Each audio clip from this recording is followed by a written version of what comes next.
بسم اللہ الرحمن الرحیم۔ السلام علیکم۔ بسم اللہ الرحمن الرحیم۔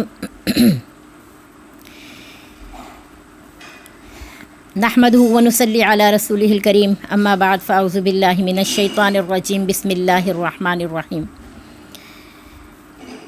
ومن الناس من یقول آمنا باللہ وبالیوم الآخر وما هم بمؤمنین یخادعون اللہ والذین آمنوا وما یخدعون الا انفسهم وما یشعرون۔ صدق اللہ العظیم و صدق رسولہ النبی الکریم۔ میری عزیز القدر ماؤ بہنوں بیٹیوں، یہ آیات مبارکہ سورہ بقرہ سے میں نے پڑھی، جس میں اللہ تعالیٰ ارشاد فرما رہے ہیں کہ میرے لوگوں میں سے کچھ ایسے بھی ہیں جو کہنے کو کہتے ہیں کہ ہم ایمان لائے آخرت پر بھی اللہ پر بھی، لیکن چونکہ دلوں کے بھید میں اچھے سے جانتا ہوں، اس لیے میں ان کے دلوں کے بھید کے مطابق کہتا ہوں کہ وہ ایمان نہیں لائے، بلکہ ایسا کہہ کر وہ دھوکہ دیتے ہیں اللہ کو اور اللہ والوں کو۔ تو یاد رکھنا، نہ وہ اللہ کو دھوکہ دے سکتے ہیں، نہ وہ اللہ والوں کو دھوکہ دے سکتے ہیں، مگر ان کی سمجھ یہ بات نہیں جانتی۔ آج کل ایک ایشو بہت زیادہ عام ہوا ہے۔ مولانا طارق جمیل صاحب ٹی وی پر ایک پروگرام میں آئے، انہوں نے مجموعی طور پر ایک بیان دیا جو کہ حقیقت میں ہماری قوم پر پوری کی پوری طریقے سے لاگو ہوتا تھا۔ انہوں نے ہر چیز کو پوائنٹ آؤٹ کیا جس کی وجہ سے آج ہم اس مصیبت یعنی موت کے سناٹے میں گھرے ہوئے ہیں، اور کوئی ایسی بات نہیں کی تھی جس میں ہم یہ کہہ سکیں کہ انہوں نے غلط کہا یا کچھ بھی کہا، کیونکہ یاد رکھیے گا جب برائی کا تذکرہ ہوتا ہے تو مجموعی برائی کا تذکرہ ہوتا ہے۔ اچھائی کا تذکرہ جو ہوتا ہے وہ حوصلہ افزائی کے لیے ہوتا ہے، لیکن جب کسی معاشرے کی اصلاح ضروری درکار ہوتی ہے تو اس کی برائیوں کو پوائنٹ آؤٹ کیا جاتا ہے تاکہ ہم صحیح معنوں میں اللہ کی طرف رجوع کریں اور اپنی غلطیاں اور اپنی کوتاہیوں کا تدارک کر سکیں۔ اب وہ جو آپ نے فرمایا کہ میڈیا جھوٹا ہے، تو اس میں کوئی عجب بات نہیں تھی۔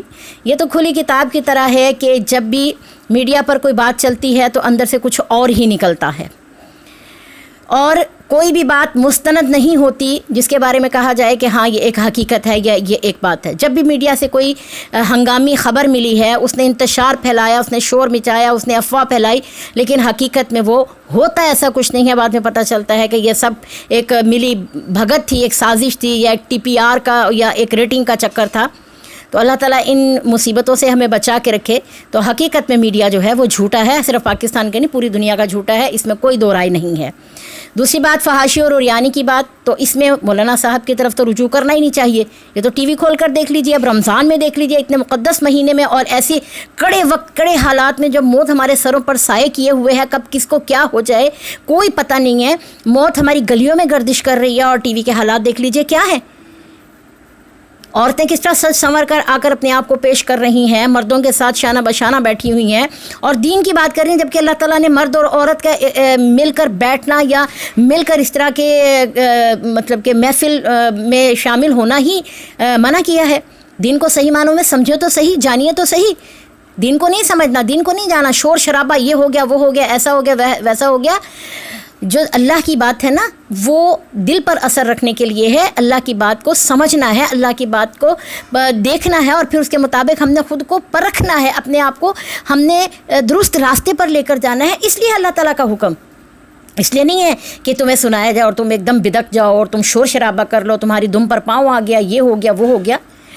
تو میری بہنوں، یہ جو اس وقت میڈیا اتنا شور شرابہ کر رہا ہے نا، اصل میں ان کے دم پر پاؤں آیا ہوا ہے۔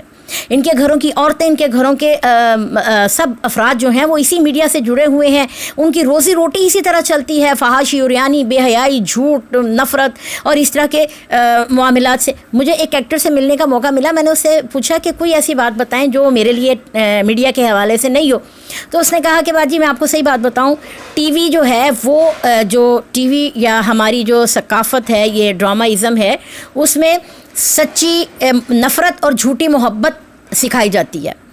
سچی نفرت، جھوٹی محبت انسان کے اندر پروان چڑھتی ہے، اور اس کا کوئی فائدہ نہیں ہے باجی، یقین مانیے اتنی فحاشی اور ریانی ہے اس کے اندر، ہماری مجبوریاں ہیں کہ ہم اس کے ساتھ جڑے ہوئے، ورنہ اس میں رہنا کوئی بھی برداشت نہ کرے۔ رہی بات مولانا طارق جمیل صاحب کی، تو طارق جمیل صاحب کو جو برا بھلا کہہ رہی ہیں تو ان کو بھی کول ڈاؤن ہو جانا چاہیے، انہیں سمجھ لینا چاہیے کہ اس طرح شور مچانے سے کچھ نہیں ہوگا۔ ارے سوچئے تو صحیح، مولانا طارق جمیل صاحب کس کے جانشین ہیں؟ میرے نبی اکرم صلی اللہ علیہ وسلم کے جانشین ہیں، اور میرے نبی اکرم صلی اللہ علیہ وسلم نے اس دین کی سربلندی کے لیے، اس دین کی اشاعت اور ترویج کے لیے کیا کچھ نہیں برداشت کیا۔ آپ کو پتھر مارے گئے، اور اتنے پتھر مارے گئے کہ آپ کے جوتے آپ کے پاؤں میں جڑ گئے، آپ کو گالیاں دی گئیں، آپ کو برا بھلا کہا گیا، اور غیروں نے نہیں، آپ کے اپنوں نے یہ سب کیا۔ سب سے پہلے جب آپ نے رشتہ داروں کو بلایا اور انہیں کہا کہ تمہارے اللہ تعالیٰ تمہیں اپنی طرف بلا رہے ہیں، قولوا لا الہ الا اللہ تفلحوا، تم لا الہ الا اللہ کہہ دو تم کامیاب ہو جاؤ گے، تو سب سے پہلے کس نے کہا تھا تو ہلاک ہو جا، تو برباد ہو جا، نعوذ باللہ، آپ کے چچا نے کہا تھا۔ لیکن یہ بھی تو دیکھیے نا کہ جنہوں نے آپ کو برا بھلا کہا، جنہوں نے آپ کو گالیاں دی، جنہوں نے آپ کے خلاف محاذ آرائی کی، ان کو تو آج کوئی جانتا ہی نہیں، وہ تو بے موت مر گئے۔ بلکہ آج ان کے نام سے اپنی نسبت بھی جوڑنا کوئی پسند نہیں کرتا۔ یہ حامد میر کو کہہ کے دیکھ لیجئے اب ابو جہل کی اولاد ہو، کیسے بدکے گا؟ یہ مالک کو کہہ کے دیکھ لیجئے اب ابو لہب کی اولاد ہو، کیسے تڑپے گا؟ یہ منصور کو کہہ کے دیکھ لیجئے کیا فرعون کی اولاد سے ہے، کیسے اچھلے گا؟ تو میری بہنوں، ان کا اچھلنا فطری ہے، اور یہ چند مٹھی کے ہیں، اور ان کا کام جو ہے نا یہ بھونکنا ہے، بھونکنے دیجئے۔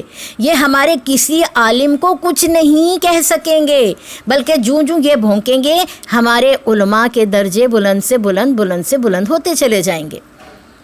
آج میرے نبی اکرم صلی اللہ علیہ وسلم کی نسبت، میرے ابو بکر کی نسبت، میرے علی کی نسبت، میرے عمر کی نسبت، میرے عثمان کی نسبت، سب فخر سے سینہ تان کے کہیں گے ہاں میں حضرت عثمان کی نسل سے ہوں، میں علی کی نسل سے ہوں، سب سینہ تان کر کہیں گے۔ کوئی نہیں کہے گا میں سینہ تان کر کے میں ابو جہل کی نسل سے ہوں۔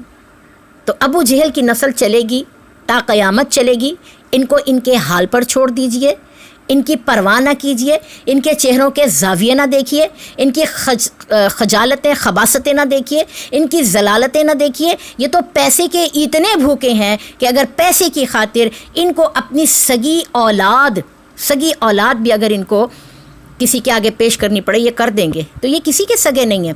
اس لیے میں سب اپنی پوری عوام سے جو اس وقت بڑی دکھی ہے، بڑی پریشان ہے، جن کے دل آزردہ ہیں، ان سے ایک درخواست کرتی ہوں ان کا پیچھا چھوڑ دیجئے۔ یہ بے موت مر جائیں گے، ان کی میتوں پہ کوئی نہیں جائے گا، ان کے جنازے کوئی نہیں پڑھے گا، ان کے جنازوں پہ کوئی ہاتھ اٹھانے والا نہیں ہوگا۔ ان کو ان کی اپنی سزا ان کے لیے کافی ہے۔ اس لیے آپ ایمانداری سے، خلوص سے، سکون سے، نیک نیتی سے رمضان منائیے، رمضان کی عبادات منائیے، اللہ سے رو رو کے التجا کیجیے اللہ تعالیٰ موت کے سناٹے خط کو ختم کر دے، ہماری طرف لوٹا، اور جو برا کرنے والے ہیں اللہ تعالیٰ ان کو بھی ہدایت دے دے۔ اگر ہدایت نہیں ہے تو اللہ ان کے لیے جو تو بہتر کرتا ہے کر دے۔ اللہ تعالیٰ مجھے اور آپ کو ہدایت عطا فرمائے، اور مولانا طارق جمیل صاحب اور اس طرح کے ہمارے بڑے بڑے علماء کو اپنی حفظ و امان میں رکھے، ان کے درجات بلند فرمائے، ان کی کوششوں، ان کی محنتوں، ان کی محبتوں کو قبول فرمائے، اور ہمیشہ ہمیں ان سے ہدایت پانے کی توفیق عطا فرمائے۔ وآخر دعوانا الحمدللہ رب العالمین۔